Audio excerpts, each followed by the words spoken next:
What I heard in all of that is Brandon said that basically Germantown is mentally weak. That's what I heard. I did say that. 413 yards on 20 carries. I haven't walked 413 yards all week.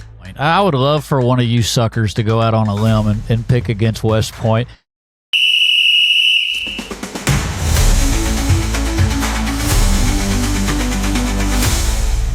And welcome into the Varsity Voices podcast, where all of us would have gone pro if we haven't busted our knees.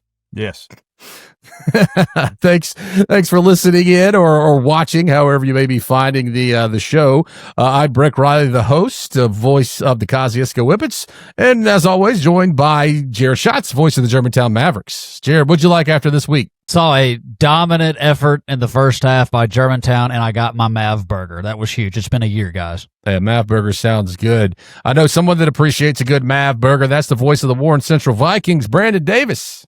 Hey, now, no weight talk here. No, good to be here. Salem Wildcats, congratulations to Coach William Frazier, 2-0 on the season. Previous years here, they were 3-69 since 2019. So congratulations to Salem. You guys are getting after it. Yeah, look at Salem coming on. Another guy that's always fun to have on, the best hair in the business, the voice of the Brandon Bulldogs. That would be Jake Wimberly. Hey, the weather this past week was really good. We got great weather coming up. We're hitting week 3. We're fixing to hit our stride. We're about to really find out what teams are made of as we continue to move through the non-region schedule. I'm looking forward to it. And as always, Caleb Hamill, he is our producer. He is voice of the Jones County Game of the Week. Caleb, what did you like after this week? Yeah, the voice of Jones County Game of the Week, but previous voice of the PCS Bobcats. Shout out to them. They got their first win as an MHSAA program this week. Yeah, so a lot of cool things going on. Salem breaking the streak, and the PCS Bobcats getting their first win. Speaking of streak, it's one of the things we're going to talk about in our show today is a streak that, is it going to be broken? Warren Central and Germantown? That's been a little bit of a contested rivalry here between two of our guys, and that's going to be a good discussion later on in the overtime segment when we get to our picks of the week. We're also going to talk about our Farm Families of Mississippi Player of the Week and highlight some great performances from around the state. We're also going to be hearing throughout the podcast some of your calls that you sent in to us of big touchdowns, big plays on your radio or on your video stream. And this show rundown is brought to you by the Oxford Falls and Sizemore Catering. You can get free shipping on orders over $100. Be sure to visit them on theoxfordfalls.com. Well, hey, we're ready to jump right into the first quarter. So we're going to take a quick break, and when we come back, we're going to get into it here on the Varsity Voices podcast presented by C Spire. At C Spire, we've never waited on the future. We've built it. By harnessing the power of advanced technology to transform how we all live and work. Elevating connected living, accelerating tomorrow's business growth, and leading the AI revolution. All while staying true to our core purpose. You. Think we're done? Just wait. There's more to see. C Spire. Customer inspired.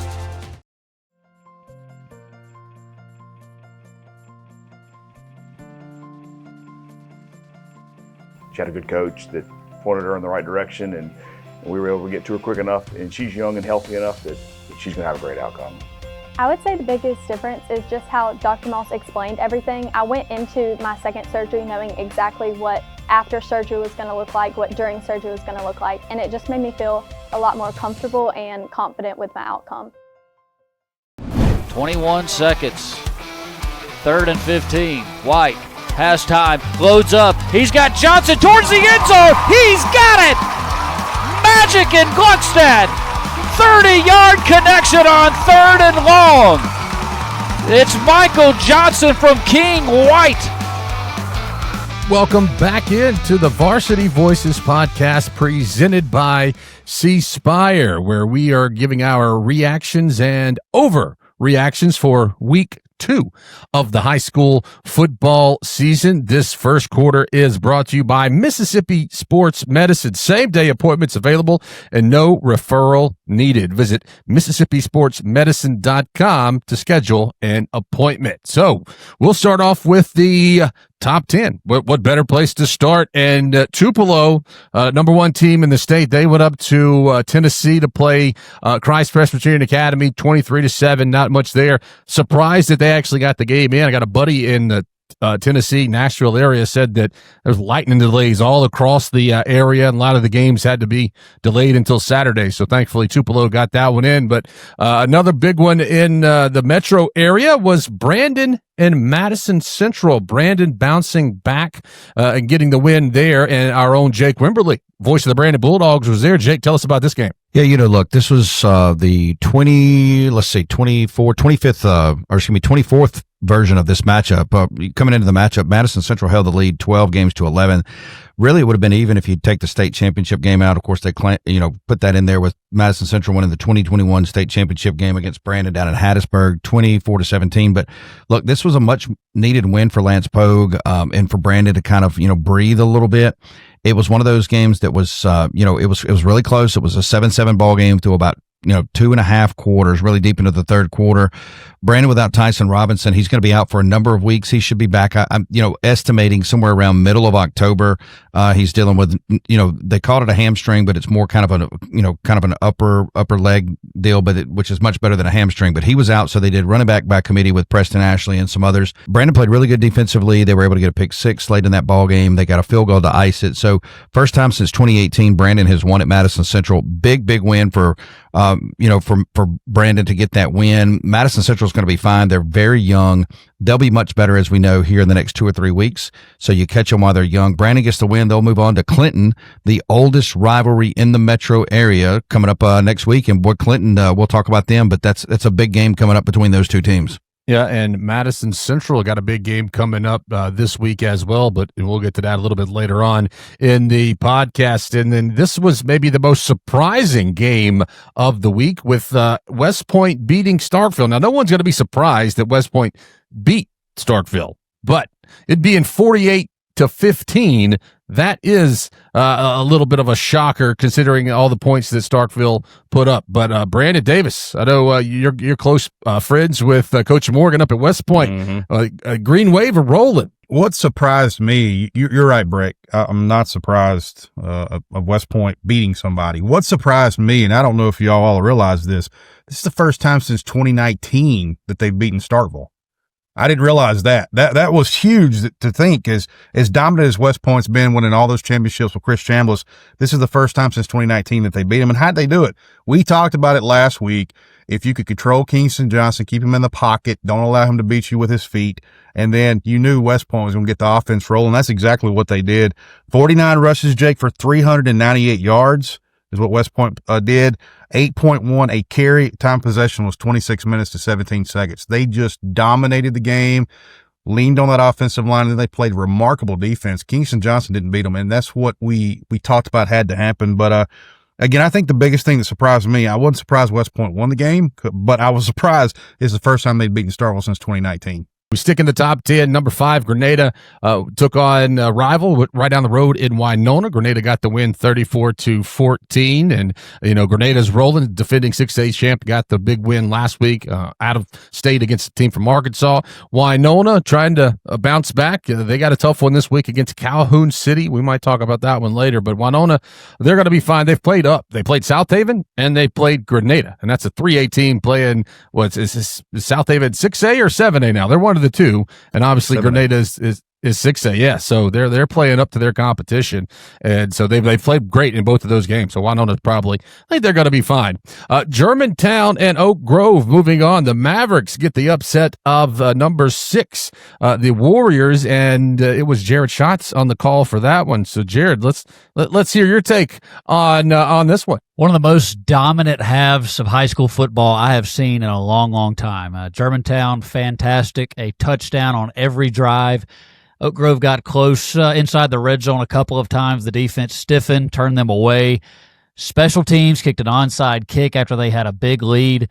Got that before halftime, was able to punch one in as time was running out to take a 37-0 lead into halftime. And I know that turned a lot of heads in the state of Mississippi, mine included. Coach Mitchell, everybody, wearing the Cardinal red and black. especially after the performance at Northwest Rankin. But I said that I thought that might be a blessing in disguise. That was the Germantown team we expected to see. We thought we would see early on in game one.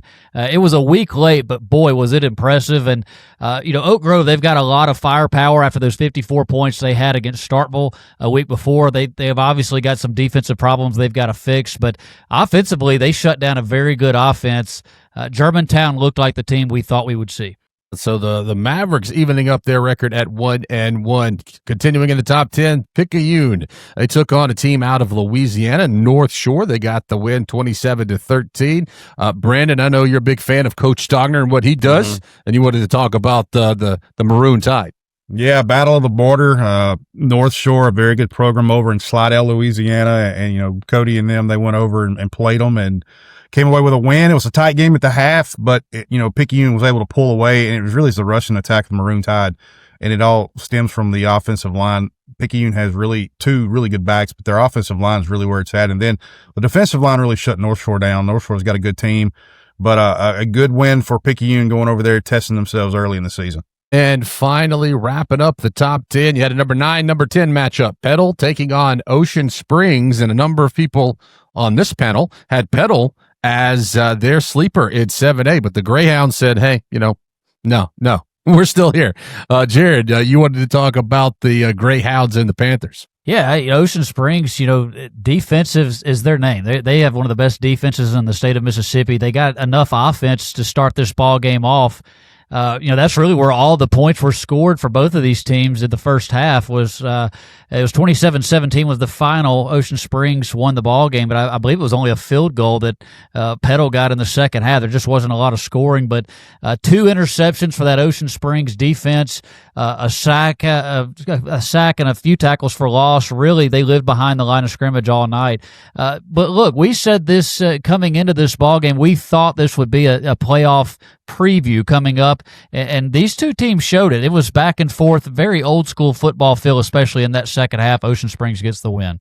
That wraps up the top 10, but there are a few other games that we want to look at that were, big from this past week. Maybe not, in the top 10. But first up, we want to talk to you about C Spire. Fast speeds win games. It's why C Spire delivers fiber home internet, nationwide 5G wireless and business solutions to help you reach the goal in record time. C Spire, customer inspired. Another game. This was a big one up in North Mississippi. And Jake, you're going to kind of be in that area this week. Oxford and South Panola, 29-13. The Chargers get the win there. Yeah, you look at these two teams. Last year, South Panola got a big win against Oxford. This is a rivalry of sorts. These two teams sit about 25 minutes from each other, and you look at what Oxford is doing with Chris Cutcliffe, and of course we've seen them, over the years really make a move in 7A, and they've got a quarterback that they believe in Drew Dean right now, and this is a young man that's really gotten off to a nice start. You look at Drew Dean,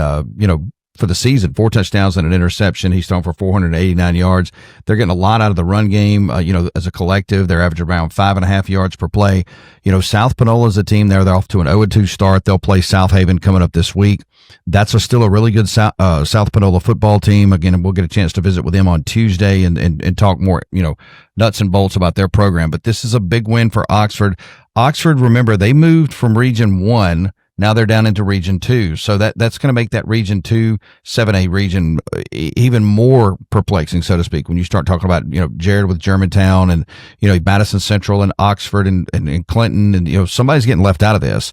Tupelo moves to Region 1. So big win though for Chris Cutcliffe. They really like this Oxford team. A lot of people keep asking about Knox Kiffin, the son of Lane Kiffin. He's a younger quarterback on that roster. We'll see if he gets some time, but big win for Oxford this week. And down in South Mississippi, it was the Little Brown Jug, the longest and most played rivalry in the state of Mississippi. And Caleb, our producer, Caleb Hamill, was on the call for that one. Caleb, tell us that one. It seemed like it was kind of maybe a little bit of a rough game down there. Rough may be an understatement. Sloppy at times, but an intense game. I will say, if you like the game of football and liked a close one, it was that for a long time there. And these two were knotted up with the score 10-9 at the half. Laurel got a late safety to force that score to be 10-9. If you like big plays, this was the game to be at, because Laurel's first touchdown of the game was a response after Hattiesburg kicked a field goal to go up 3-0.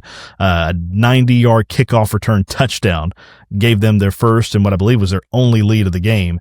As Hattiesburg out of the locker room scored 2 quick touchdowns, Laurel would try to get back in it, and they kept inching closer and closer. They got a big touchdown to Martavius Collier, but all in all, Hattiesburg was able to get the better end of it. When you look at these two teams, Laurel's defense is better than what it appeared, giving up 31 points. Hattiesburg likewise got a long kickoff return touchdown. So you have 2 special team scores of touchdowns in that one to kind of make the numbers a little inflated. I'm going to be honest. Hattiesburg is a team that I think is different from what we're used to. They're not as explosive as that score will tell you. I'm going to be really surprised if Hattiesburg is a contender in 6A when we get to the end of the season. Now, that said, Tristan Keys has been absent for the first 2 games of the season. They're hoping to get him back for the Oak Grove game. If not, then region play. But at the end of the day, this kid is set and ready to go to make money at the D1 level. He doesn't have to play a snap if he doesn't want to. He could be like a Kylan Deere in Quitman a season ago, to where his money's already made. His action in the high school ranks is just tempting fate of whether or not he'll get injured. So unless Tristan Keys comes back and makes a big splash, Hattiesburg's in a little bit of trouble offensively. But at the end of the day, Hattiesburg gets the job done, winning 31-18. Yeah, another game that quickly you could touch on as you were kind of down in that Jones County area. West Jones and Northeast Jones, the Mustangs get the win 27-14. Yeah, kept our eye on that one throughout the night. That one in South Jones's victory over George County. West gets the win, and it was tight early, no scoring in the first quarter at all. West is finally able to put 2 touchdowns together. Northeast kept it interesting for a little bit before eventually West Jones was able to pull away 27-14. So struggles early on. West is able to finally move the ball down the field. Defensively, they're really strong, though. That's their bread and butter. And if they can keep that going, could be a great season coming up for Coach Corey Reynolds and company. But a big matchup coming up, and I know we're going to preview it later. Yeah, we'll go back to Brandon Davis and get his thoughts on the Vikings of Warren Central getting a big win over the Pearl Pirates. You were there on the call for that one, Brandon. Yeah, and kind of the surprising thing is how well Warren Central played in that ball game, beating Pearl 28-0. And in the first half, the defense was dominant for Warren Central, what we kind of expected we would see. And you know, that game against Clinton, losing 45-13 is an outlier, and you hope that you can get rid of that early in the season, not deal with it. The Viking defense held Pearl to 75 yards of offense in the first half. That was it. Jack Durr, who is one of my favorite quarterbacks, I like him a lot. He had -7 yards passing in the first half. And you got to put it in perspective. Clinton, first 3 possessions were all over 80 yards last week for touchdowns in the first half. So to hold them to 75 yards of offense in the first half is pretty remarkable what Josh Morgan and them were able to do. Nash Morgan played his best game, I think, as a Viking. 68% completion, 183 yards for the air and 1 touchdown. No turnovers really is the big part. But then 112 yards on the ground and 2 rushing touchdowns. Something that was interesting, he had a 67-yard quarterback sneak for a touchdown. And it was 3rd and 1, and we were just trying to get a yard, and they just were trying to do the old Philly tush-push deal. And somehow or another, he squirted out the other side, and the poor sophomore back that was trying to do the push, and he was actually pushing on one of the guards, and Nash was going down the field. It was the craziest thing that I have ever seen. But like I said, defense was great all night. Pearl did not get in the red zone any throughout the ball game. I think the closest they got was to the 21-yard line, and they threw an interception. So a dominant performance by this team just goes to show you the type of coaching staff they have at Warren Central to be able to get that out of those kids, especially after the previous week of what they showed at Clinton. But a big one this coming up week. I know we'll talk about it later. We've got the boys from Gluckstadt, Germantown, coming and calling. Yeah, we know Jack Durr. That's Jake's buddy. Yeah, we love Jack. Hey, over there giving him hugs and stuff. I tell you know, absolutely. And I hated to see him have the game. I hated him to have the game that he had. It was a tough game. Now, he runs the ball well. I just wonder, and, you know, I don't want to speculate, but just watching film and watching him play. Now, running the football, he's a stud. But in the pocket, the way he holds the ball, I'm almost wondering if he's worried about getting hit on that knee. Because the way he holds the ball and, you know, the way he kind of forces the throws, it just makes me wonder if he's got over the mental hurdle of coming off that knee injury. But I tell you what, if you need somebody to line up and run the football, he's your guy. He did a great job. Now, And looking at a few other games that were big from around the state, Cleveland Central got a win over Greenwood, 34-27. Maybe a surprising score. Biloxi over Pascagoula, 21-18, and then d'Iberville all over Gaucher, 42-17. And one that we don't want to forget, but we got to do it quickly, and that's Clinton and Northwest Rankin. Jared, tell us about that game. Yeah, man. I mean, hats off to the Arrows, right? I mean, they were in the news for all the wrong reasons. All their players were being poached. New coach. Just one of those where nobody was allegedly. Yeah, thank you for that. Allegedly. We want to make sure that we stay out of the court of law, right? But we have Brandon Davis as our attorney. We're in good shape.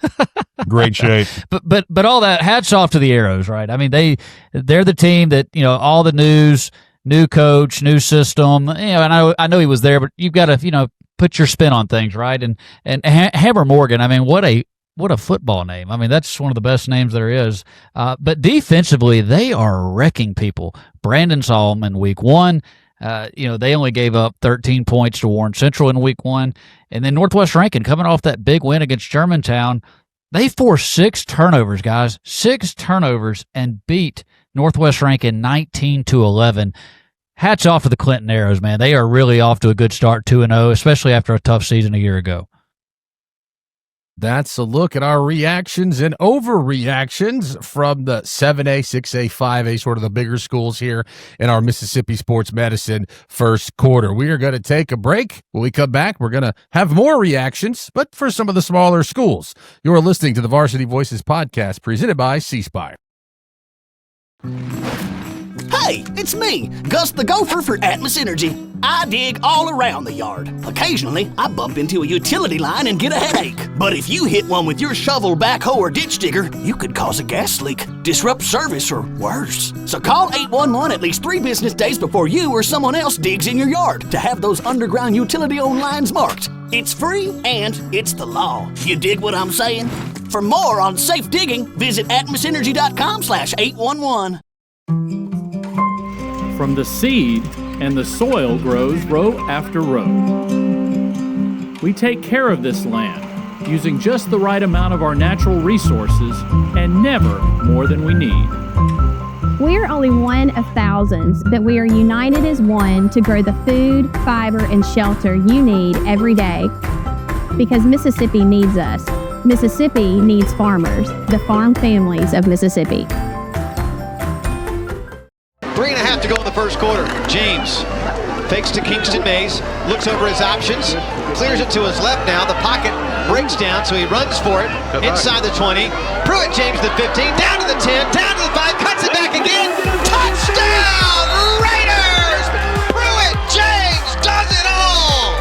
It's the Varsity Voices podcast presented by C Spire. Second quarter. Right? We had a good first quarter, a little bit long, but a little good first quarter, getting things started, getting things rolling. And we want to make sure that before you get things rolling, like digging in the ground, that you call 811 before you dig. And that's thanks to Atmos Energy, who is our second quarter sponsor. We had a lot of fun rivalry games this week in the state of Mississippi, and rivalry games are always fun, but they're maybe a little bit more fun when they have fun names. And I don't know if there's a more fun name than the Skunk Bowl. Baldwyn and Boonville up in northeast Mississippi. Baldwyn, the defending 1A state champs, got the win 35-14. Jared, let's talk about the Skunk Bowl. I mean, I don't know if there's a better name, especially for the state of Mississippi, than the Skunk Bowl. And you saw on last week's episode where the skunk actually came on the field, which that's crazy. It's great, man. I mean, that is high school football in Mississippi. But yeah, I mean, when these two get together, I mean, anything can happen. The series was tied 35 apiece going into the ball game. Boonville actually went up in this ball game early 7-0, and it was close for a while. I believe they were knotted up 14 apiece midway through the ball game. But Baldwyn, it's that championship caliber that got them a state championship a year ago. They just know how to close ball games. And they went on a run 35-14. They win the ball game. They win the 2025 version of the Skunk Bowl, and now they have a lead in the series 36-35. Welcome to the Skunk Bowl.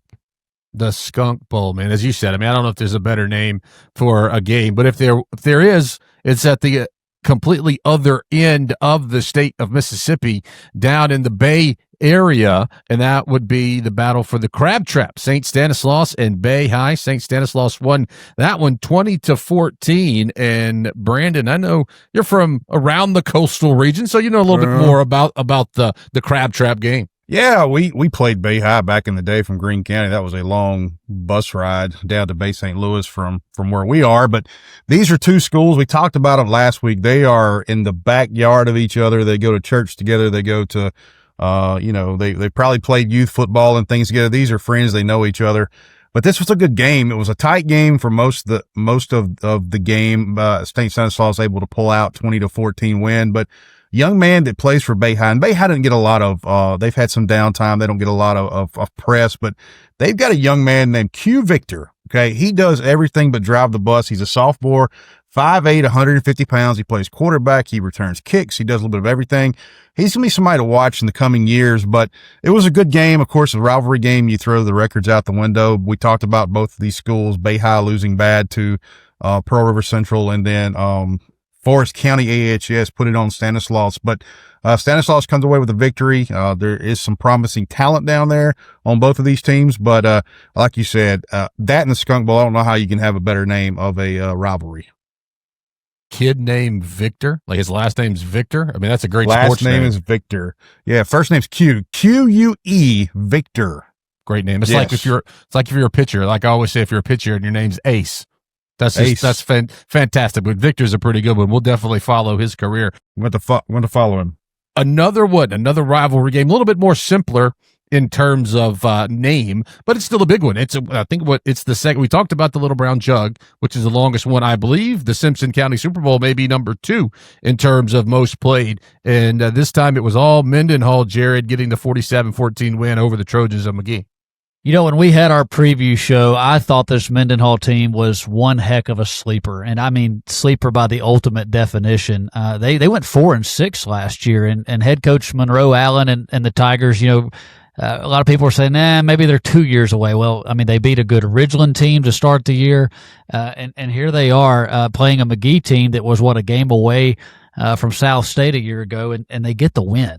20-0 at halftime, wasn't even close. 47-14, they run the Trojans out of the building. And I know McGee lost a lot, but give hats off to head coach Monroe Allen, Ty Davis is quarterback. They've got some big O linemen, Mikael McCray. This is a really good offense that returned 9 guys from a year ago. And look, sometimes you have to learn to lose as a team before you can learn to win as a team. And I would say they're learning to win very, very quickly. Speaking of team, your team has you covered on the field, but C Spire has you covered everywhere else with the best technology backed by local 27 support. C Spire, customer inspired. So those were the fun rivalry games, but there were some other games in the 4A, 5A, 3A, 2A, 1A, MAIS that we want to talk about. And there was a big one down in the metro area, Jake, down in your neck of the woods in the MAIS with MRA just putting it on, the defending champs Hartfield. No, they really did. And look, when you go back and you start looking at, these two programs, they've kind of gone back and forth. They've played for some championships against each other.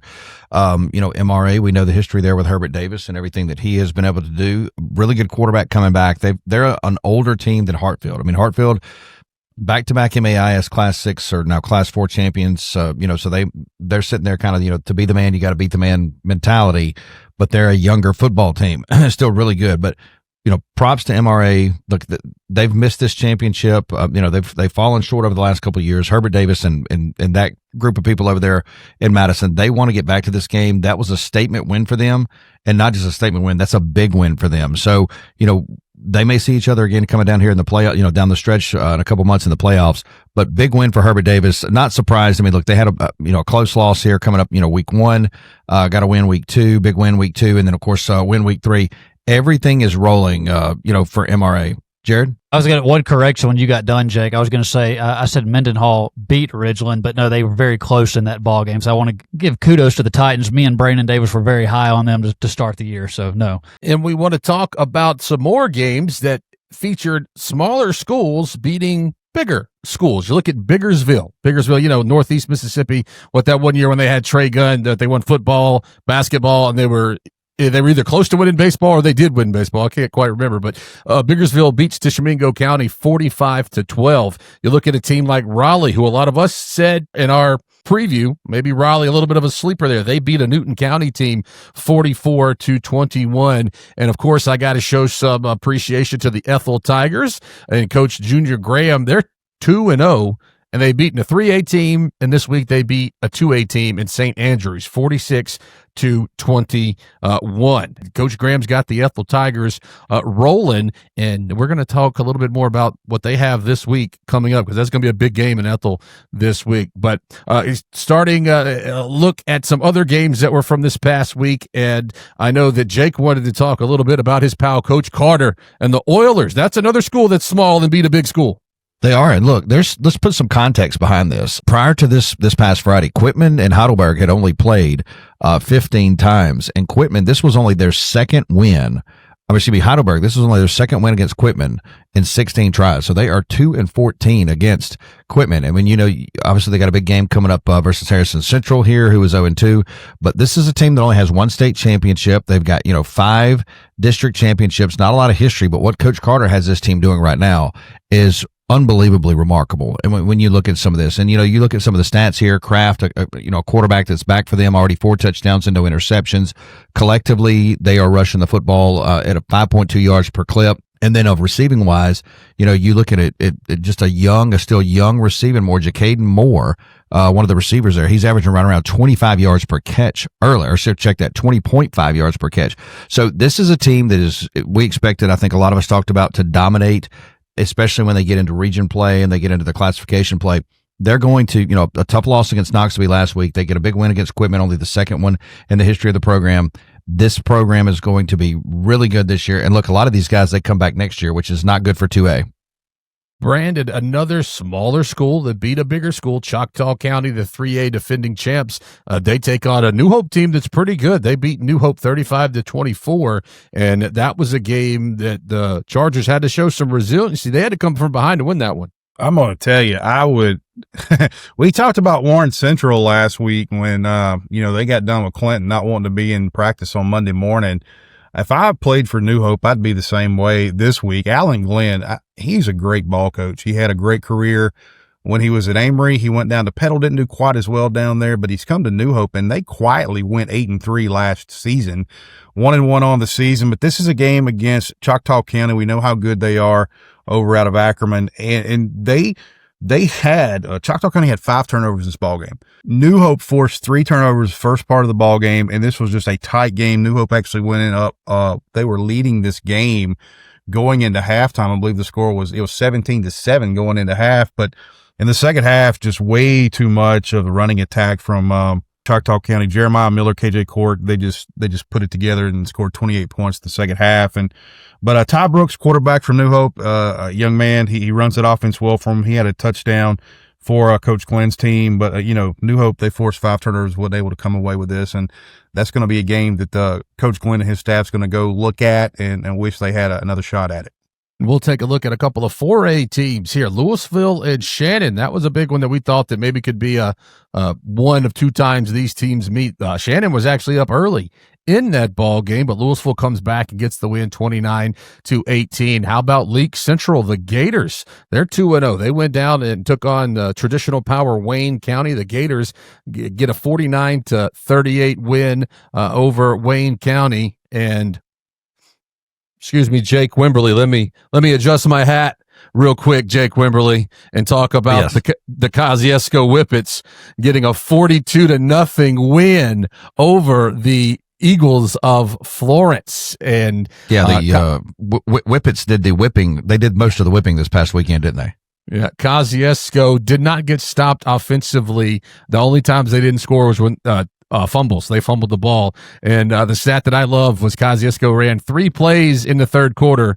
2 of them were touchdowns. And through 2 ball games, Kosciuszko starters have not played the fourth quarter, and they have yet to punt. So Kosciuszko rocking and rolling. They're going to get tested this week. League Central comes to town, that League Central team we were just talking about. They have Tylen Fortune, who's got offers from Nebraska, Ole Miss. I think he's committed to Arkansas State. But last year, he was the He was the reason that Kosciuszko almost lost to League Central and had to go for 2 right at the very end of the ball game. So yes, could be a big one this week for the Whippets. And Brandon, you wanted to mention a little something. Yeah. So for all the folks listening, all the folks watching, the one thing you're not going to see is we have a group chat because we stay in touch with each other and we communicate all throughout the week. During the game, Breck giving the play-by-play or the updates to Jake of what was going on was classic. I loved it. That was the best part of the whole thing. So, I mean, it's just kudos to you, Breck. I know you were busy, but being able to rub it in Jake's face was even better. I appreciate that. And I know he does too. Wasn't that busy. It was 42-0. But yeah, Jake, what you got? I was going to say, yeah, you weren't that busy, right? I mean, but let me just tell you there, Mr. Breck Riley. I mean, look, Kosciuszko, we love Kosciuszko, but the one thing Florence is still undefeated for is the catfish that I'm sitting here, chomping on. So the catfish in Florence, there's great catfish from the, Jerry's Catfish Igloo down to Barry's and everywhere else. So we still got Kosciuszko maybe in the catfish realm. Yeah, maybe so. But yeah, that's a look at those games that we had, 4A, 2A, 3A, 1A, MAIS, all of that. But now it's time to talk about our player of the week presented by Farm Families of Mississippi. And we had a great one last week with Kingston Johnson. You probably saw that interview. We appreciate him for making time for us, and we appreciate Farm Families of Mississippi. Mississippi needs farmers. And we appreciate College Corner Apparel with locations in Flowood, Ridgeland, and Oxford. They sent the player of the game shirt or player of the week shirt to Kingston Johnson, and we do have a picture of him. I don't remember if we've put it out on the socials yet or not, but if not, we will. And we'll take a look at a few top performers before we get to the performer. I'm going to look at a guy like Gavin Brown from McAdams. So McAdams got a win this week. They didn't play last week, but first game for Coach T.D. Grays. Gavin Brown passes for 254 yards, 4 touchdowns. He runs for 114 yards with the 57-yard touchdown run, and the McAdams Bulldogs roll over Discovery Christian. Also, you have Nash Morgan from Warren Central, 15 out of 22, passing for 183 yards, 101 touchdown, 112 rushing yards, and 2 touchdowns. And how about a 67-yard quarterback sneak? He wasn't sneaking after that. 67 yards. That's not a sneak. That's a run. Also, King White from Germantown, 8 out of 12 for 139 yards with 2 touchdowns, 12 carries for 24 yards, and 3 touchdowns. But our Farm Families of Mississippi player of the week comes to us from North Mississippi, Tate County. Devion Watson is a junior from Senatobia. He had, get this, 20 carries for 413 yards and 3 touchdowns in Senatobia. But I think maybe an upset of New Albany, because New Albany is one of those that's picked to, really go far in the 4A ranks. But that's a stat line right there. 413 yards on 20 carries, guys. I mean, I can't think about I haven't walked 413 yards all week, let alone doing it in one game. So Yeah, just incredible. I mean, we saw the numbers last week, and there's always that just jaw-dropping stat line. There's usually a couple of them, but this one definitely stood out this week. Obviously, the one last week with a quarterback, this week with a running back. Yeah, and we are hoping that we'll be able to get Devion Watson on for an interview, which we will release out on our social media channels, which you should follow on X at State Champ Radio or on Facebook at State Championships Radio Network. Well, that's it for the first half. We are getting to halftime. We're going to take a break, grab a drink of water, watch the bands perform, and we come back. We're going to turn our attention to the games this week. You're listening to the Varsity Voices podcast presented by C Spire. Elegance is in the details. Pine Straw America's premium longleaf pine straw subscription ensures your landscape stays pristine season after season. Precision edging, flawless installation, because your home deserves nothing less. Pine Straw America. Delicious, savory barbecue doesn't happen by accident. And great wings don't happen by accident either. Whether you're heating up the smoker or firing up the grill, the award-winning crafted in Mississippi finishing sauces and marinades of the Oxford Falls makes every meal a masterpiece and every bite unforgettable. The Oxford Falls helps make every mouth-watering meal one to remember. Shop now at theoxfordfalls.com and get free shipping on orders over $100.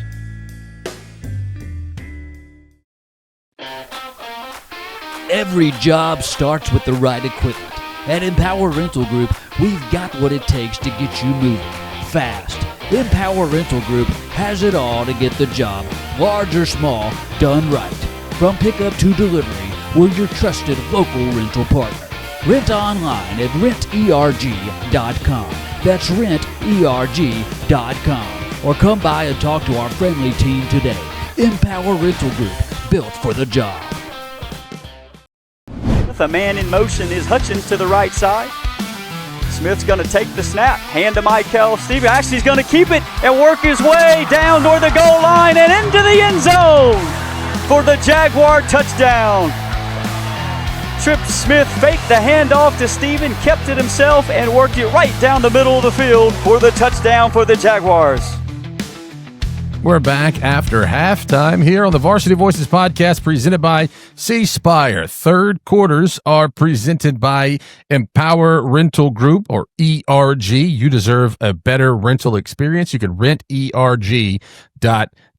And this portion of the show, in the second half, we'll take a look at this week's biggest games. And in the third quarter, we are going to talk about 7A, 6A, 5A bigger classifications. And I think we start with two of our guys. They're going to be facing each other. Warren Central and Germantown are squaring off. So, you heard me and Wimberly talking trash last week about Kosciuszko and Florida. So we'll let you guys talk about what you expect out of this game. You want to start, since you are the visitor, would you like to start, Mr. Schatz? So it's a coin toss now, huh? Okay. All right. Let's start this off by saying I think this is going to be a good football game. I think Brandon and I a week ago, if you would have asked us, not really sure. I think it took a couple of weeks for these two teams to get confidence. Germantown getting their top two backs back in action last week, I think, was huge. And Lawson Branson and Nye Johnson, you could see a difference. Week one was a struggle. Had some really good talent in there, but not experience. And not just running the football, but pass protection. Having those guys back versus Oak Grove last week really paid big dividends. You had King White at quarterback, who had a monster game. The weapons they have with Keyshawn Coleman at wide receiver. And then defensively, one of the best performances I have seen from a Germantown squad maybe ever last week. And then I look at Warren Central. I know they lost a lot off that North State team a year ago, but Nash Morgan, I mean, you talked about the quarterback sneak that went the distance, but that kid, I've been watching him for a couple of years now. I knew this would be the year he really took it a notch up, and I really think it's going to be a ball game where it's going to be old school. Field position and turnovers, I think, are going to be very big in this ball game. Yeah, special teams, those hidden yards, and I think that's where it's going to be. Warren Central has been very good at special teams. John Artman, one of the better place kickers in the state. He also is punting now. Punt coverage has been excellent. You talk about Nash Morgan, you hate to sound cliche, but things have really slowed down for that young man. He's seeing the field so much better, and he's not making mistakes. Even there's a couple of bad snaps that he had against Pearl, and he got the ball and he made something out of it. He was able to run for a positive gain, or he was able to throw it away. And things like that is huge in a quarterback play. Having another down to play is huge. The defense for Warren Central was amazing last week. Can they continue that against one of the better offenses that you're going to see this season in Germantown?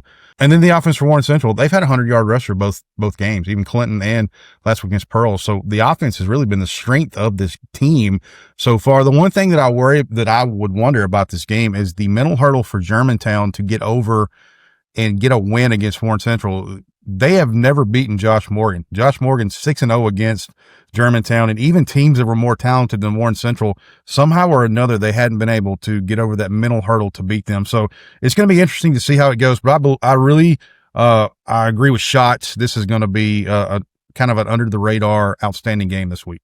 That is, as you said, a big one. And the two of our guys, hopefully you're both going to be friends still after the game, and nothing too crazy happens. That Warren Central is one of my favorite places. That's like family to me. So we'll hug, and then we'll come back on the podcast and then talk mess to each other. But I love the Warren Central folks, man. Yeah, I mean, even though he abandoned us and went to Germantown, we still love him. We hit him around. We still love him. It's no big deal. Well, I guess I'll go hang out with Wimberly. There you go. Come on over here. What I heard in all of that is Brandon said that basically Germantown is mentally weak. That's what I heard. I did say that. Y'all can mark it down. I think they're one of the pigs later. I'm just going to start calling Jared. We're going to call Jared Cousin Eddie. That's what we're going to call him. He's Cousin Eddie. But we'll roll on into another big game in the metro area, and that is going to be Brandon and Clinton. And Jake Wimberly, you're obviously going to be on the call for that one. So let's talk about this one. I believe you said one of the longest rivalry in the metro. It is. It is one of the longest, if not, I believe actually it's considered the longest. When you look at this rivalry right now, Brandon, last year lost a ball game 65-62. Clinton actually holds the edge in this rivalry, 42, 36 and 1. So that's what the quick math here. That's what 76, 78. This is a 79th meeting between the two. And look, the thing about this, and I know we say this a lot of times about matchups and games like this, is kind of throw the records out, but you can really kind of say that with these two. I mean, I have been fortunate to call 15 of these now, and man, they have always been very tough ball games, even down with Cam Akers and Gardner Minshew and Will Rogers, and some years where you didn't think one team had a shot and they won it, just like last year. I mean, Clinton was not the favorite. Brandon was the big favorite. They go over to Clinton and then lose a shootout, which ended up being, I think the most composite number of points scored in a single ball game in Mississippi high school history. So look, this is a big ball game. Clinton, I think, is playing with a chip on their shoulder. They have shown that they are 2-0. Brandon is 1-1. They would love to get to 2-1 on their home field before they head to Clay Chalkville, Alabama next week.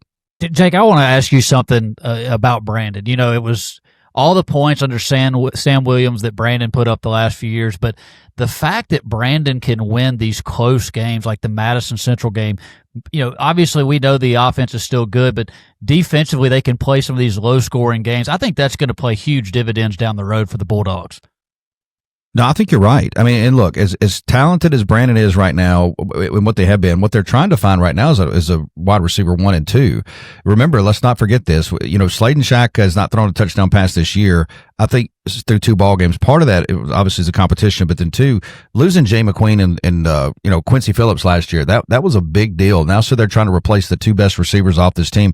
A lot of talent back, but you're right, Jared. I agree with you. If they can grind them out, and Lance Polk has said, hey, look, we're going to be in some close ball games this year. We've got to be able to play line of scrimmage football. They were able to do that, this past week against Madison Central, and I think you'll see a very close ball game this week. And another game we want to talk about, it'll be Caleb Hamill talking about this one. Our producer, he's down in that, that area, South Mississippi in the Pine Belt. Wes Jones, Tootie Lindsay and the Mustangs going to be in a rivalry game against South Jones. So Caleb, what's the word in South Mississippi about this one? Man, a third in-county game for West Jones in a row. Is there one classification higher than the other 3 that are in there? But this is the biggest of all the history and all when these schools were founded. When all of them came together and made the 3 schools of Northeast Jones, West Jones, and South Jones, this was the biggest rivalry and has been for years. West Jones has had the edge lately, and they have shown that they can find a way to win games early on this season. But y'all, South Jones is as strong, I think, as I've ever seen them under Coach Casey Harrington. Colin Flowers has been a proven quarterback from last year on into this year. Had a huge win last week. Kind of surprised us at how well they beat down George County 35-6. This was an incredible matchup for South Jones last year as they battled against West Jones on what was kind of an unfortunate day for Mustang fans. Last year, before this meetup, it was just a day removed from Cooper Pope, principal of the school, that passed away suddenly. And so an emotional West Jones team was able to get the win at home a year ago. This year, obviously, will be the 1-year anniversary of that, but South Jones gets to host them in the reservation in Ellisville. This is going to be probably the best ever meetup between these two in the last decade because they're both 2-0. They are both contenders in their respective classifications.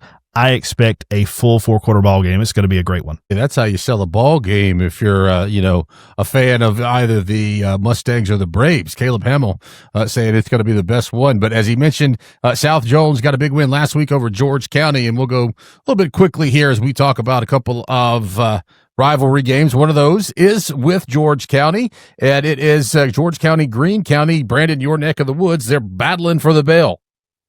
Yeah, we're going to beat the brakes off of them. Let's just go ahead and get that out there. Greene County's going to put it on them.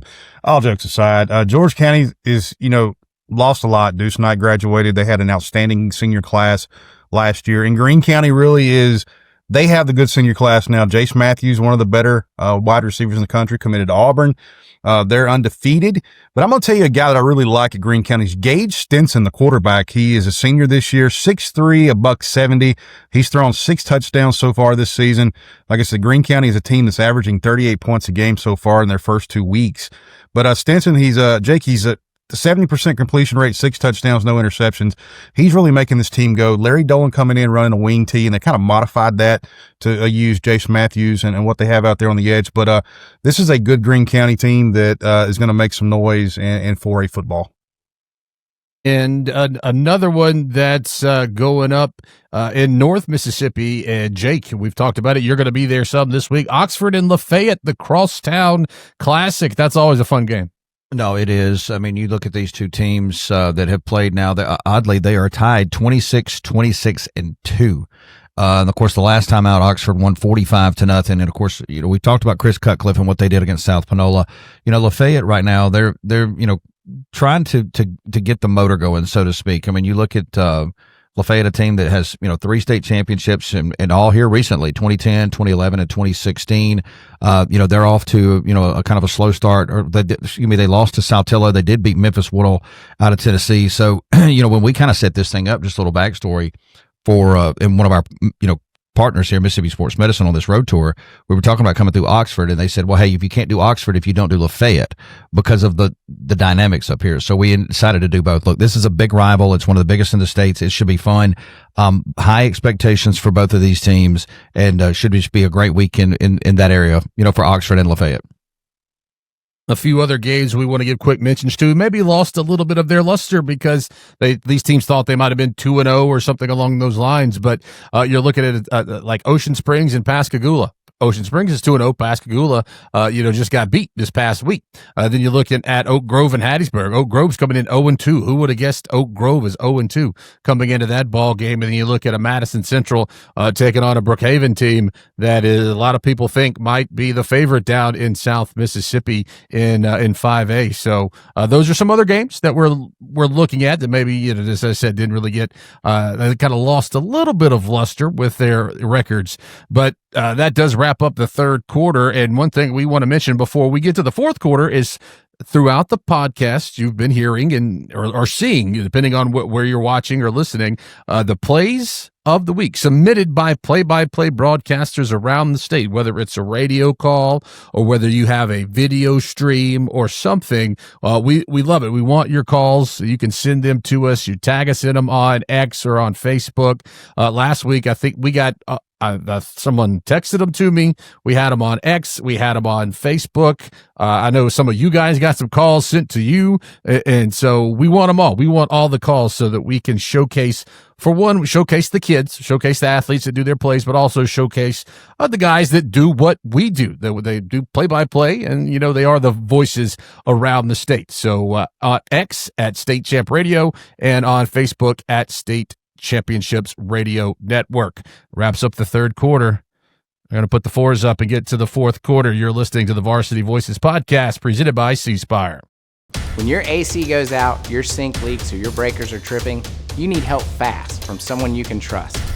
That's why we work hard to have the fastest service times and the most knowledgeable technicians in Central Mississippi.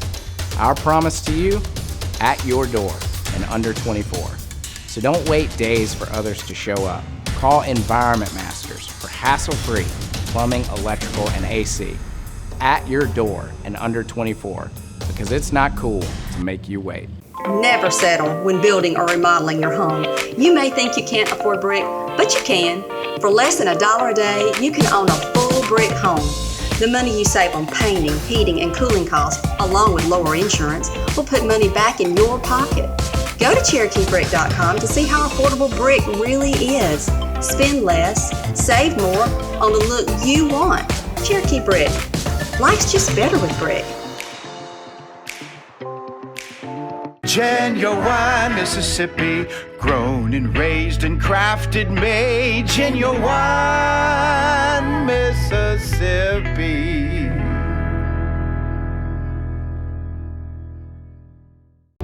Tanner Rayburn, the sophomore, in at quarterback. He'll toss it to Jordan Hathorn. Hathorn loose. 25, great cut. 15, 10, 5, touchdown. A beautiful 41-yard touchdown run and a absolute cleanup of a block at about the 23-yard line. And we made it to the fourth quarter of the Varsity Voices podcast presented by C Spire. This segment is built by Cherokee Brick, America's most trusted brick supplier. And one thing we do have to talk about is our studio. And that's brought to you by Environment Masters. It's hassle-free plumbing, electrical, and AC. Visit them at environmentmasters.com. Hadn't felt too bad this week, so you give that AC a little bit of a break. But we like to kind of go around our home studio and show you what we have. And I had to bring back out this one, the bowl helmet, Mississippi State.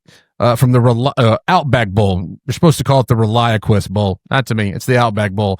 The Mike Leake tribute helmet in the game on Saturday night when Mississippi State was trying to get to that last drive to win it.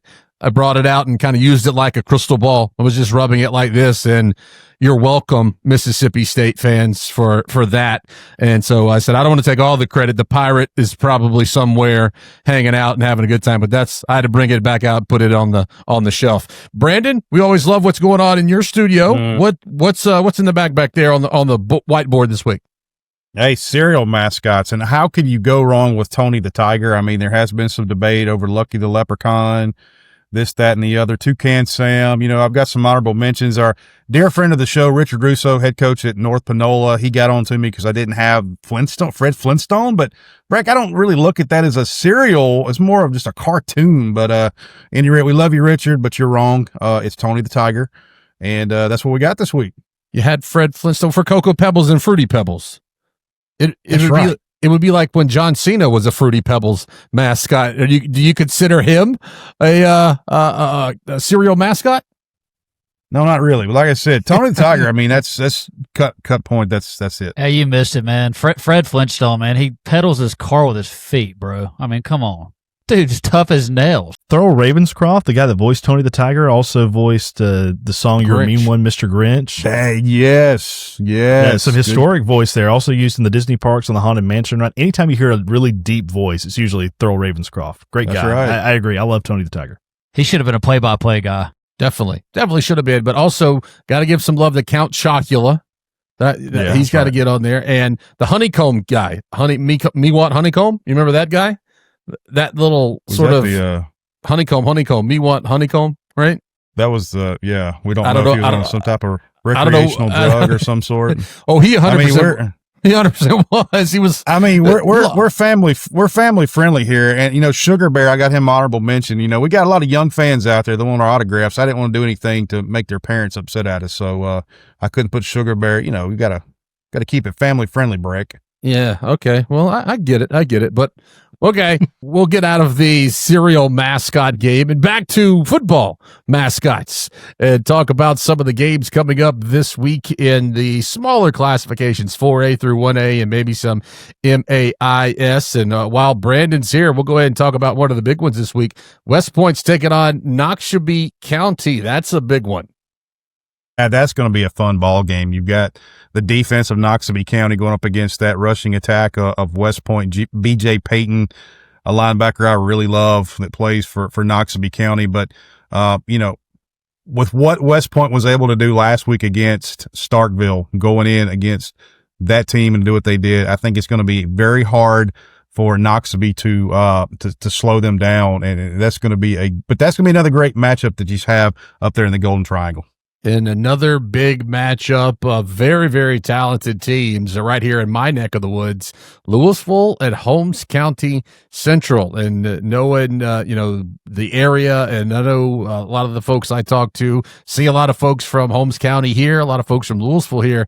This is a big game, and there's going to be a lot of smack talk going on with this one, Jared. Yeah, I mean, you look at this ball game, and Holmes County Central, we said it, 8 D1 signees. That's got to be one of the top schools in the state of Mississippi. Marcus Rogers, he's leaving after this year. And then, they're on the road at Louisville. I think it's one of, that Holmes County Central's not that old. They consolidated a few years ago. I think this is one of the bigger regular season non-conference games in their history. On the road, I don't think they've ever been to Louisville. It's the first meeting, I think, between the two schools. So, first road, that's a great way to introduce yourself to Louisville is go to their neck of the woods and try to beat them. They have the talent, but I don't know if they're ready for it yet. I think Louisville and Jernigan and crew, I think they're ready for this ball game. Their offense is it's not where they want it to be. They'll be better midseason form. Right now, Holmes County, they're scoring 37 points a ball game, but it's Louisville's defense that's been very good, only giving up 13 points a ball game. Now we'll go over to the Mississippi Delta, another matchup of perennial powers with Charleston and Clarksdale, another one of those smaller school, bigger school matchups. And Jake, I like to say what you talked about in the very first show about Clarksdale being the Nebraska high school football. You're not sure what you're going to get. Right now, they're looking like some Tom Osborne, Clarksdale or Nebraska teams. No, they are. I mean, you're talking about a team that's won 706 ball games in the history of their program. They first started playing football in 1912. They've got 3 state championships, 97, 98, 2001. They're off to a great start, 26-24 over Cleveland Central in the Coahoma County, 20-0. They've played now Charleston 20 times. They own that record, 14-5-1. Last year, they won that game, in 2024, 26-20. But look, this Charleston team is one. We've seen them play in several state championships. They've got 2 championships of their own, 2011, 2023. So this, they got off to a big win this past week against North Panola, 44-7. So this should be a really fun football game. You're talking about out of region, out of conference, so to speak, between the two. Just another fun football game. And boy, like you said, both of these teams, I think they'll have a say in their north half sides of their respective classifications. I saw Dre Riley a few weeks ago. He plays at Northwest Mississippi Community College. He is from Charleston, was there, when they went to the championship a few years, and he's a great athlete, and he's doing good things up in Northwest Mississippi. But that's the type of athletes that are going to be on the field when Charleston and Clarksdale tie up. Another fun one that we want to look at, Brandon, down in South Mississippi, is Petal and Columbia, a battle of powers down there in the south part of the state. Yeah, Petal, Bilderback and what he's doing at Columbia, he's coming back. He's got them right on schedule. Big win last week, but Petal with Marcus Bowles and that staff, they were, in my opinion, they really were upset this past week against Ocean Springs. No disrespect to Ocean Springs, but Chris Wells, that is a huge defense down there. That is a huge defensive line there. So good. That's going to be a good ball game. Anxious to see how that one plays out, but I really do like Petal's defense, even though they fell up a little bit short last week against Ocean Springs. Yeah, and a game that I'm looking forward to right here in my area is Ethel taking on Eupora. We mentioned Ethel earlier, how they've gone 2-0 against bigger classifications. Ethel's a 1A school. Whooped up on J.Z. George and then whooped up on St. Andrews. And of course, it's the first year for the Hall of Famer Junior Graham, and he is coming back to his alma mater.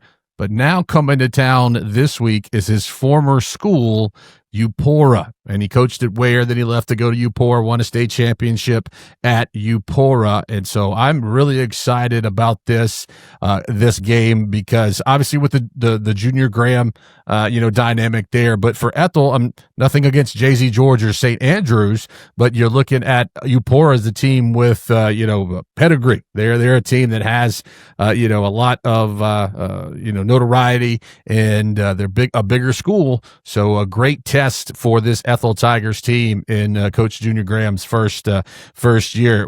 I don't remember the last time Ethel has been 2-0, but Coach Graham has things rolling there in Eastern Itala County, and that's a game that I'm really excited for. Another game I'm excited for is my game this week, Kosciuszko and Leake Central. We talked a little bit about it. Leake Central's coming to town, and this is a rivalry game where I'm pretty sure there's It's either cousins or brothers on Kosciuszko's team and on League Central's team. I mean, it's only 15 miles apart, and League Central's always got dudes. I mean, they're a basketball school, but they've always got athletes, and this is always a tight game. Last year, right at the very end, Kosciuszko went for 2 because Tylen Fortune is a guy that he's got offers from just all over the Southeast, and he can beat you by himself, and he is going to be all over the field. So that's some games that I'm looking forward to, but a few other ones that we can mention. Morton and Scott Central. That's a big game, sort of in the area. Also, we had talked about Jared, Winona, and Calhoun City. That's a game that I think a lot of us picked Calhoun City to be the 1A representative, and they're taking on a Winona team that's kind of licking its wounds. Yeah, playing up. I mean, you got to take your hats off to all these teams, and the non-district, they call it preseason. I hate saying preseason because these games do mean something. They're just not going against the, obviously the playoff picture. But yeah, for Winona, a team that won the state title a couple of years ago, to and look, everybody says, well, the lower school's playing up, but how about the upper schools playing down? Because you can kind of look at that as saying, what do we have to gain by playing these teams? Because if we win, we're supposed to, and if we lose, we're going to get crucified. So I kind of look at it both ways, but you're talking about a team that in Winona that they're really trying to get back to where they were a couple of years ago. That was a dominant team. And Calhoun City, I mean, they're the favorites, right? I mean, they're playing with really all the money in the jar right now, and they're thinking, all right, let's just take the show on the road and show everybody what we're made of. That's going to be a close ball game. I really think it is. Another one, North Mississippi, New Albany, and Itawamba. It kind of lost a little bit of its luster as well with both of those teams losing last week, but still, those are some of the favorites in 4A North. You look at South Mississippi, McGee and MAIS, another great one here. East Webster and Biggersville, a bunch of dudes on both of those squads. And then Raleigh and Taylorsville, another one of those teams that are perennially in the hunt in the South State Championship. And one in your area, Jake, we want to talk about in the MAIS ranks, and that's Tri-County. They've won how many championships in a row? They're going to be taking on Prep. Yeah, when you talk about Tri-County football, I mean, the first thing that comes to mind is, like you said, championships. And, you talk about Jackson Prep, the same thing you talk about is championships. Now, Jackson Prep obviously off to a slow start this year. They returned just a few starters. I mean, they're very, very young.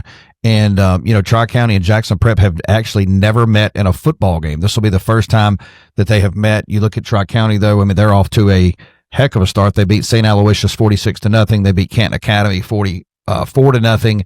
This will be a great opportunity for Tri-County, who's won, 2, 4, 6, 7 championships, 1984 through 2024, to take on a Jackson Prep team that, I think will be much better here in the next few weeks versus, early in the season. It'll be interesting to see where they line up in this playoff, but I think this is a wonderful opportunity for Tri-County to continue to flex and do what they do north of Flora, which is just win football games. I want to add to that. If not now, when for a team like Tri-County to beat one of the Power Four? Prep does not have a lot of guys back. They're trying to figure themselves out. Tri-County's on top of the world right now. This could be the year. This could be the moment that they've been waiting for to say, hey, we don't get as much respect as we want to with those top four, even though everybody knows who Tri-County is. But this is one of those where they can really upset the apple cart of those top Power Four. This is the time to get Prep as early. Yep. And that's going to wrap up our regulation as we look at all the games here in the state of Mississippi that we're excited about. There's probably some more games that you are excited about. And if there's a game that you want to listen to, or if there's a game you want to find and you're wondering, I wonder how I can listen to that ball game. I wonder how I can watch that ball game. Well, if you go to scrn.live/broadcasts, we have a directory. We have a directory of where you can find, say you wanted to listen to Warren Central. You want to listen to Brandon Davis or watch Brandon Davis's stream. You can go and you can look at Warren Central. You want to watch or listen to Kosciuszko. You can go find Kosciuszko on there. And if you are a broadcaster and we don't have your stream on there, by all means, send it to us. Get it to us, and we would love to have it on there and have that in our directory. So that wraps up our regulation, but we're going to go into overtime right after this. You're listening to the Varsity Voices podcast presented by C Spire. Fowler GMC, our customers have been our priority for over 70 years. That same dedication happens today as we offer a wide range of options to cater to every taste and budget. Whether you're looking for a luxurious and versatile SUV or a powerful truck, we have it all. Our knowledgeable team is here to assist you every step of the way, and we are committed to providing fast and courteous service. Visit us today and experience the difference for yourself. Trust, service, and selection. Fowler GMC. 3rd and 6 from the 40-yard line. Sure you're ready for this? He takes a snap, drops back. What's the right situation for a flea flicker? They should have been in nickel defense. In There's a nickel and a dime? Now for a proper bull rush, start in 3-point stance. What a disastrous play call. Ready or not, here we go.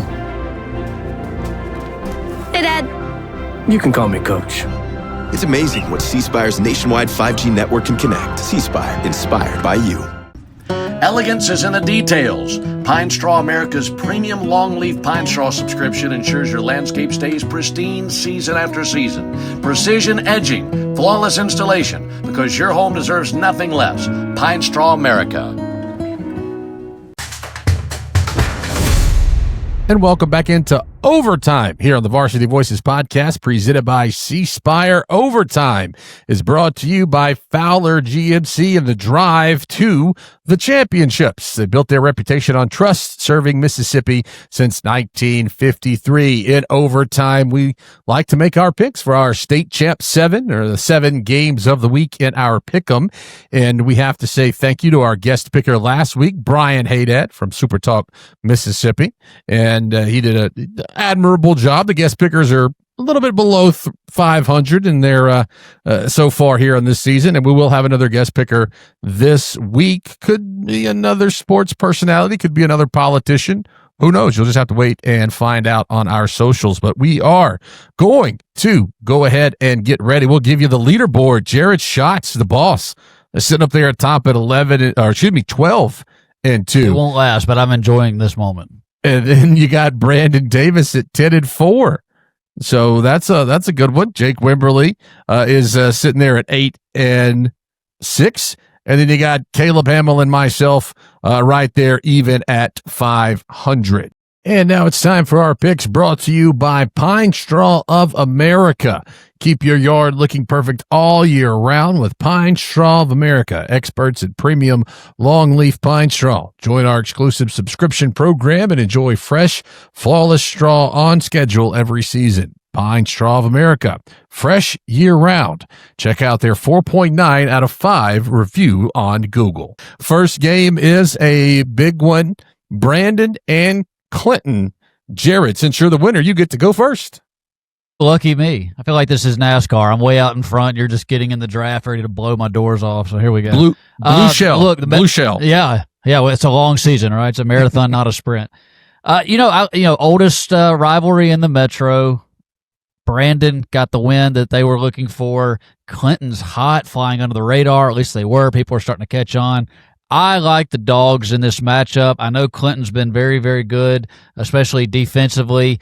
Only giving up, 13 points in the first week, only giving up 11 last week. I mean, they've been outstanding, but I like Slade and Shaq. I like what I talked about with Jake earlier, the fact the Dogs can play a low-scoring game and grind it out like Lance Pogue's accustomed to. I think the Dogs are going to get the win and give the Arrows their first loss. Yeah, so the Clinton story is great. And also with Brandon, I think that, still trying to get their feet under them offensively. That's what happens when you bring a new staff in and you're trying to change, going to a more physical attack. But Brandon has the talent. They have the horses in the stable to do what they need to do. That's an awesome atmosphere over at Brandon High School for any type of football game. I encourage you to go visit that on a Friday night if you have an opening. But I'm going to tell you this. I mean, Clinton's been an awesome story. We've heard a lot about it, but it's Midnight Cinderella. It's over with. Brandon is going to take this one this Friday night. Okay, so Jake Wim, you're going to be on the call for this one. Let's get your thoughts. Look, Clinton, a heck of a story. Really, really like Judd Boswell, what he's doing as athletics director. Love, as Jared said, the best name in coaching in Mississippi high school football and their head football coach. But, Brandon's only lost a couple of these at home over the last several years. Obviously, Tupelo a couple weeks ago. They lost to Picayune 2 years ago in a very close ball game, and then lost to Oak Grove 3 years ago in a South State championship. So I'm with Brandon. I think the home atmosphere of this team plays really, really good in that building. I like Brandon to get the win and go to 2-1.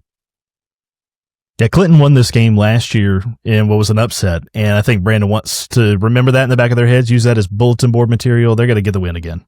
And I will make it a clean sweep. I also take the Bulldogs in this one. Next up, we had Germantown and Warren Central as the next one, but I'm going to say that for the end because of the two involved in it. So we'll jump to the next one.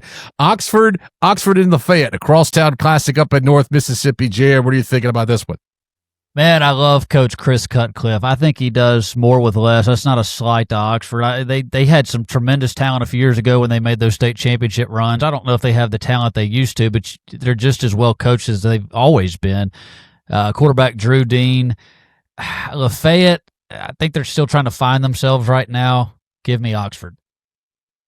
Yeah, Lafayette had a head-scratching loss to Saltillo last week, and that's not any type of a jab at Saltillo, but I just didn't expect to see a 42-14 loss at Saltillo last week, so they're a little bit reeling, and Jared hit it. Chris Cutcliffe is a genius. He is a math teacher, so he's not, he's a very smart coach, always thinking. And then I really, really like the quarterback up there. Drew Dean is saying he really makes that offense go, so I'm going to take Oxford in this one. Yeah, I'm going to stay kind of with that theme. Again, talking about this ball game, 26-2 is the all-time record between these two. Somebody's going to break this, the tie here. Give me Oxford. Dean as a quarterback. I like Oxford and the way they're playing right now. Give me the Chargers. I'm going with Oxford. Not just reacting to you guys. This is just an Oxford team. Though they're a little bit softer maybe this year than what people had hoped for early on, I still think they're going to edge out Lafayette. I saw Coach Cutcliffe when I was a junior. He was the quarterback at Oxford High School, and they eliminated Kosciuszko in the second round of the playoffs. They would go on to make a run and get to the championship where they lost to Wayne County. But yeah, Cutcliffe was a great quarterback. I think he's a great coach, and I'm going to stick with the group and make it all about the Oxford Chargers. Here's another fun one that we talked about: West Point and Noxubee. That's a big one up in the Golden Triangle. Those Golden Triangle teams all play each other here early on in the season. And Jared, it's just a fun game and a fun place to watch football. It's tremendous football, and how do you pick against West Point? I would love for one of you suckers to go out on a limb and pick against West Point. I'm not doing it. I'm first in line. Ain't happening. Give me West Point. I'm picking Noxubee. No, I'm kidding. I'm picking West Point. Too much point. It's going to be a great game, but too much for rushing attack from West Point. Yeah, look, last year West Point won this ball game 20-18. Noxubee's lost a lot of guys. Obviously some are at Mississippi State. Notably quarterback as well. The way West Point is playing right now, I mean, they lead this, this series all time 32-10-0. So make it win number 33 in the series for West Point. Too much point again. West Point is just dominating. And guys, when I look at the landscape of high school football in Mississippi right now, it seems like Tupelo and West Point are the two guarantees to make it to the state championship right now. I'm looking forward to that matchup coming up later in the year because there are going to be some great undefeated teams going at it, I believe. So West Point takes it over Noxubee. These are like the most boring picks ever because I'm going with West Point. West Point too. Nobody's going to gain any ground, whatever happens. But yeah, I'm going with the point. Now here's another fun one: Louisville and Holmes County Central. You talked about all the talent that Holmes County Central has, all the athletes, D1 athletes they have, and then of course Louisville is Louisville. So Jared, what are you thinking about this one? Yeah, I think this is probably the best matchup on paper of our picks. And, Holmes County Central, all the talent in the world, their schedule's just not as good, in my opinion, as what, obviously it's not as good looking at what Louisville has played. I know Louisville is 1-1 and Holmes County Central is 2-0. But Louisville's defense is holding them in ball games, 13 points a game they're giving up. Holmes County Central's averaging 37 points a contest. They've got all the stars, but this game is at Louisville, and the schedule was harder for Louisville. Give me the Wildcats. Yeah, piggybacking off Jared, you couldn't say it better. If this was a neutral site game, I'm probably going with Holmes County just based off the talent they have. They're a well-coached team. 8 D1 prospects. So that's a loaded home Central team.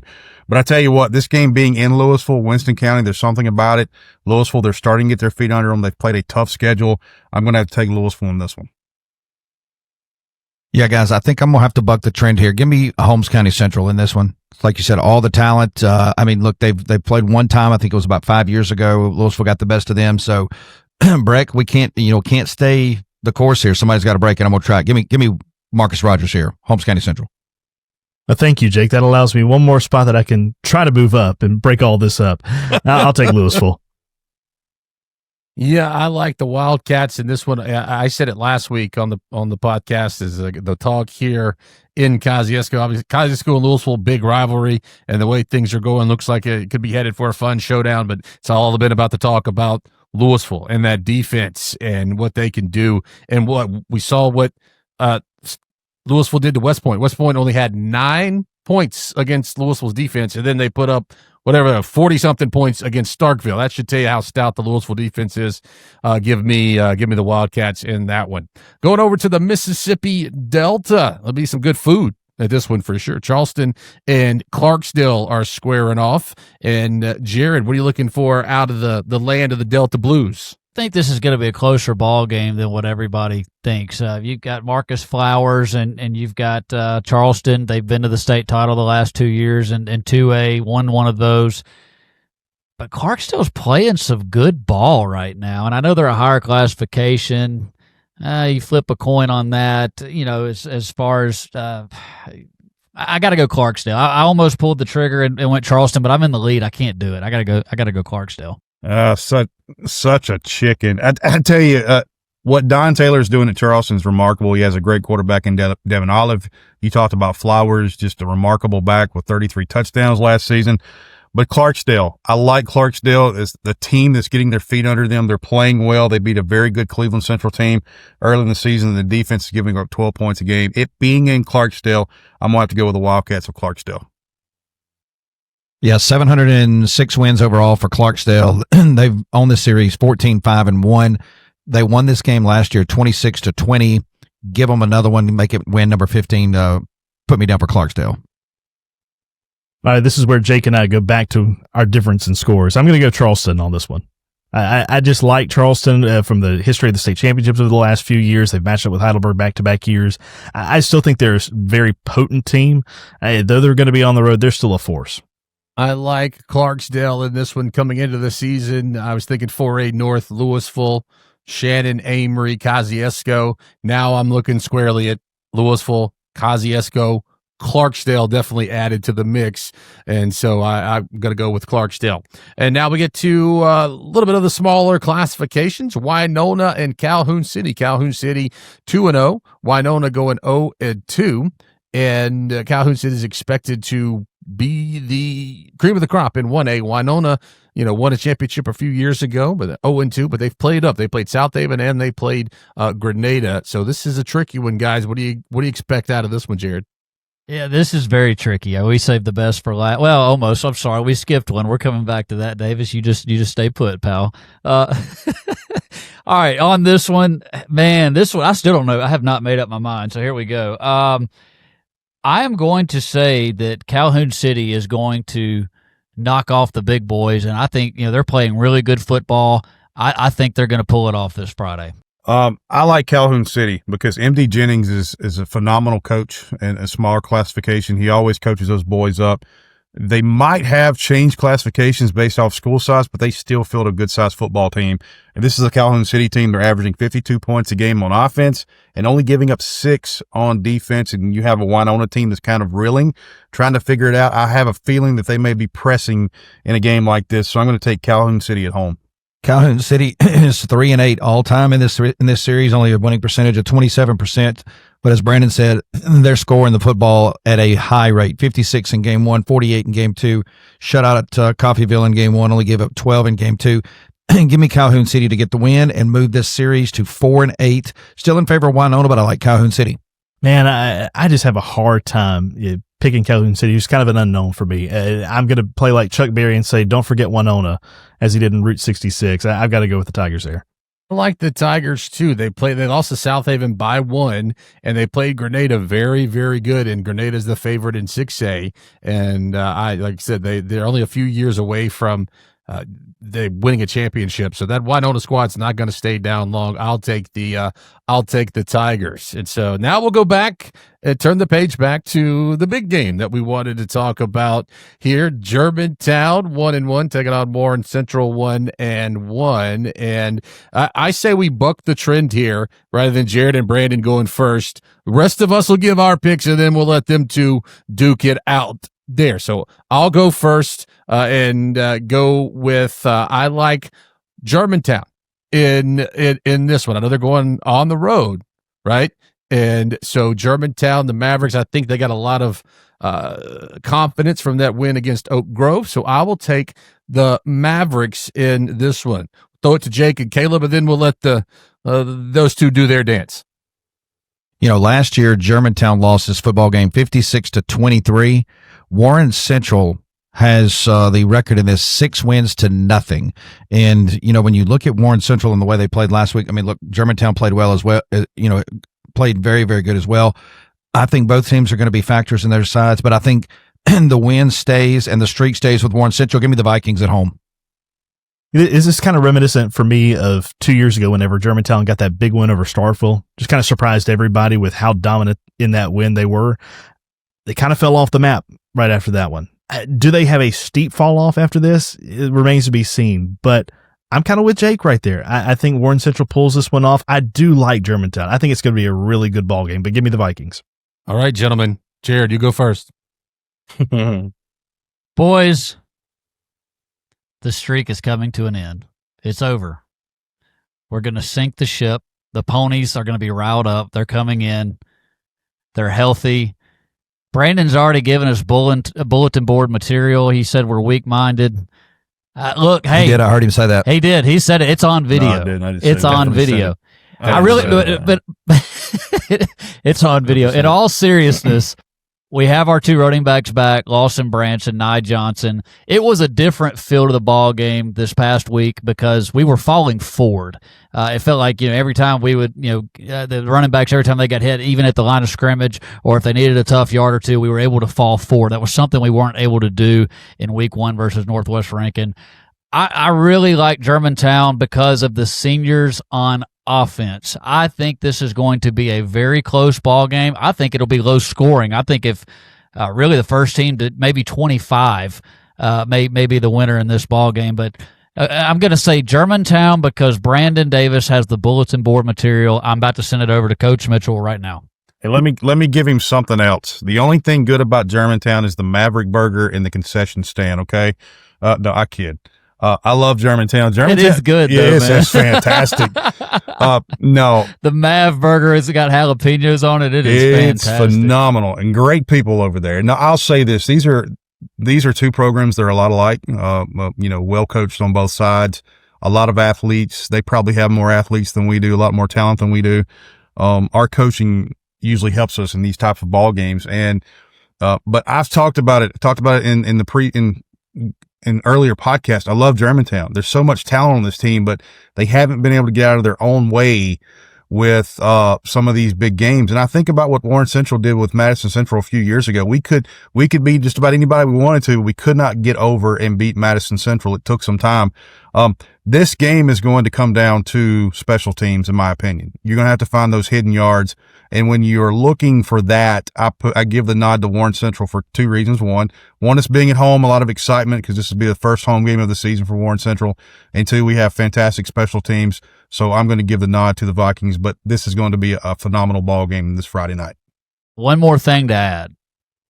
It's a blessing going over to Warren Central and not having to listen to that old PA guy. I mean, he's gone. Don't have to listen to him anymore. It was the worst. Yeah, I was terrible. I know that. A horrible guy, man. But Davis was a legit PA guy, man. He really was. He'd get the crowd fired up. I don't know who they have to fill his shoes, but good luck, man. Yeah, it was a blessing to be a part of it, and with friends like you, who needs enemies? I love y'all. Yeah, and you know, like they say, you never want to be the guy that follows the guy, right? So whoever it is, I'm sure they do a great job, but they're no Brandon Davis. He's gonna be fine. As I told him, I said, don't try to be me, be yourself, and take what I've done and make it better. So excited for him, but I'm excited to see my brother's shots coming over, and bring me a Maverick burger. I'm telling you guys, that's the best in the state. It's good, man. We're going to talk about that. By the way, everybody send in your best concession stand food from around the state of Mississippi. We just want pictures, videos. We want to see it. I'll have a picture, a video of the Mav burger here in a few weeks. We want to talk about these things.